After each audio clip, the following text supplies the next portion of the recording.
बिस्मिल्लाहिर्रहमानिर्रहीम। अस्सलामु अलैकुम। खीरा खाने से मैदे की जलन ख़त्म हो जाती है।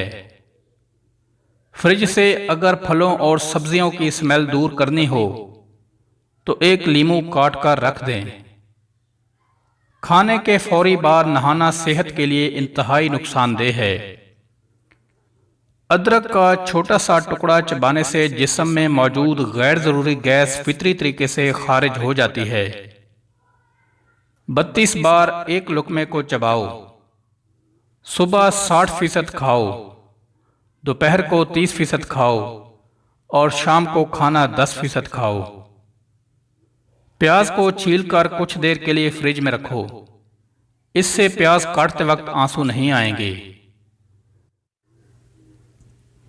दिल के दर्द, मैदे की सोजिश और निज़ाम की खराबियों में अनार बहुत मुफीद है। प्याज का इस्तेमाल मुख्तलिफ इक़साम की मौसमी इन्फेक्शन से बचाता है। दारचीनी के मुसलसल इस्तेमाल से यादाश्त बेहतर हो जाती है। अगर हाथों पैरों की जिल्द सख्त हो जाए तो धूप में बैठने से जिल्द नरम हो जाती है।